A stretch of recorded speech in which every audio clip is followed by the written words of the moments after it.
വിദ്യാഭ്യാസം നേടേണ്ട സമയത്ത് വിദ്യാഭ്യാസം നേടാൻ കഴിയാത്തവർക്ക് വേണ്ടിയിട്ട് 10ാം ക്ലാസ് തുല്യത, ഹയർ സെക്കൻഡറി തുല്യത പരീക്ഷകൾക്ക് ഇപ്പോൾ അപേക്ഷിക്കാം. ഡീറ്റെയിൽ ആയിട്ട് പറയാം. നമസ്കാരം പ്രിയപ്പെട്ടവരെ, വെൽക്കം ടു സുരേഷം ചാനൽ. പലർക്കും പല കാരണങ്ങൾ കൊണ്ട് ആ സമയത്ത് പഠിക്കാൻ പറ്റിയിട്ടുണ്ടാവില്ല. എന്നാൽ ഇപ്പോൾ എല്ലാവർക്കും 10ാം ക്ലാസ് തുല്യത, ഹയർ സെക്കൻഡറി തുല്യത പരീക്ഷയ്ക്കൊക്കെ അപേക്ഷിക്കാൻ പറ്റും. അതിൻ്റെ ഗവൺമെന്റിന്റെ വിജ്ഞാപനം ഞാൻ സ്ക്രീനിൽ കാണിക്കാം. ഒന്ന് ഓടിച്ചിട്ട് പറയുകയാണ്, ആവശ്യമുള്ളവർ സ്ക്രീൻഷോട്ട് ഒന്ന് എടുത്തു വയ്ക്കൂ. സാക്ഷരതാ മിഷൻ കോഴ്സിന് അപേക്ഷിക്കാം. സംസ്ഥാനത്ത് സാക്ഷരതാ മിഷൻ അടിസ്ഥാന സാക്ഷരത 4, 7, 10 ഹയർ സെക്കൻഡറി ക്ലാസ്സുകളിലേക്കുള്ള തുല്യത കോഴ്സുകൾക്കും പച്ച മലയാളം സർട്ടിഫിക്കറ്റ് കോഴ്സിലും അപേക്ഷ ക്ഷണിച്ചു. സാക്ഷരത 4, 7 എന്നിവയ്ക്ക് പ്രത്യേക ഫീസില്ല. 15 വയസ്സ് പൂർത്തിയായിരിക്കണം. 10ാം തരം തുല്യതാ കോഴ്സിന് 100 രൂപ രജിസ്ട്രേഷൻ ഫീസ് ഉൾപ്പെടെ 1950 രൂപയാകും.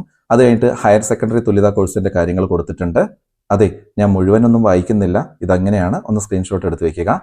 എല്ലാ കോഴ്സുകളിലേക്കും KSLMA.keltron.in മുഖേന ജൂൺ 30 വരെ അപേക്ഷിക്കാം. പലർക്കും വിദ്യാഭ്യാസം കുറവുള്ളതുകൊണ്ട് സൈറ്റിൽ കയറിയിട്ട് അപേക്ഷിക്കാൻ അറിയണമെന്നില്ല. അതുകൊണ്ട് ആരെങ്കിലും അറിയുന്നവർ സഹായിക്കുക. അതല്ല, അങ്ങനെ സഹായിക്കാൻ ആരും ഇല്ല എന്നുണ്ടെങ്കിൽ ജില്ലാ പഞ്ചായത്തിലെ സാക്ഷരതാ മിഷൻ ജില്ലാ ഓഫീസ് മുഖേനയും ഗ്രാമപഞ്ചായത്തുകളിലും നഗരസഭകളിലും കോർപ്പറേഷനിലും പ്രവർത്തിക്കുന്ന സാക്ഷരതാ പ്രേരകുമാർ മുഖേനയും അപേക്ഷിക്കാം. ഫോൺ നമ്പറും കൊടുത്തിട്ടുണ്ട്, വിളിച്ചു ചോദിക്കാവുന്നതാണ്. പല കാരണങ്ങളും കൊണ്ടും പഠിക്കാൻ സാധിക്കാത്തവർക്ക് അതെന്നും ഒരു നീറലായിട്ട് അവിടെ കിടക്കുന്നുണ്ടാകും.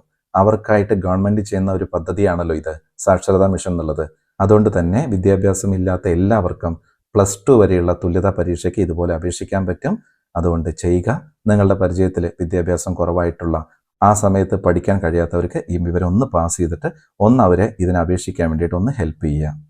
ഓക്കെ, നിങ്ങൾക്ക് ഈ വിഷയം പ്രയോജനകരമായി എന്ന് കരുതട്ടെ.